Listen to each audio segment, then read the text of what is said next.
ऐसे ही उनका समय बीत रहा था। एक दिन जब रघु गाजर बेचने के लिए गया हुआ था तो पीछे से उसके खेत के पास से एक चरवाहा अपनी गायें लेकर जा रहा था। उसकी गायों ने गाजर को देखा तो रघु के खेत की तरफ दौड़ी। उन्होंने रघु के खेत से गाजर खाना शुरू कर दी।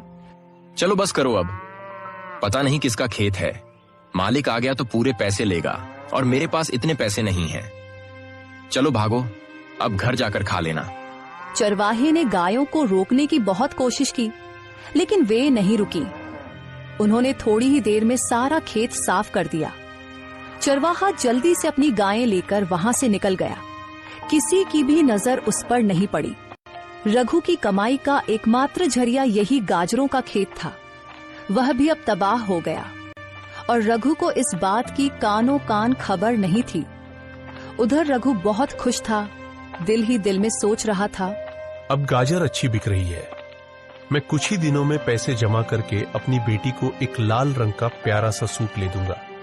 बहुत समय हो गया है, मैंने कभी उसे नया सूट नहीं दिया क्योंकि और भी खर्चे बहुत होते हैं, लेकिन इस बार मैं पक्का उसे सूट ले दूंगा। ऐसे ही ख्यालों में रघु अपने घर चला जाता है। अगले दिन सुबह रघु अपनी टोकरी लेकर गाजर तोड़ने खेत गया, लेकिन जैसे ही उसने खेत देखा, खेत देखकर उसका दिल बैठ गया।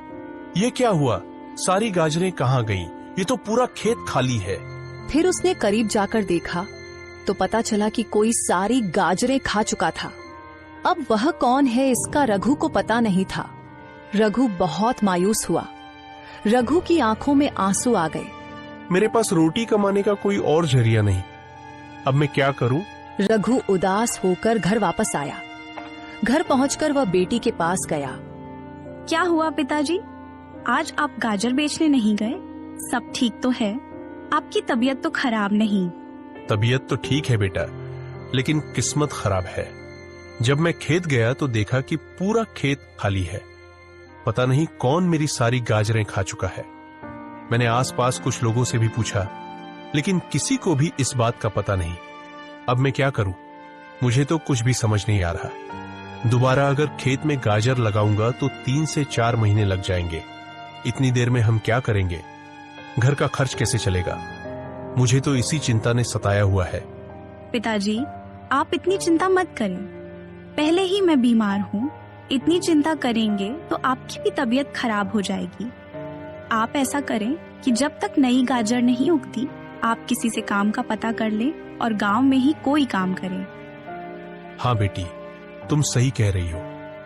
काका रामू मुझे पहले सेठ भूषण के पास काम करने को कहते थे, लेकिन कभी जरूरत ही नहीं पड़ी।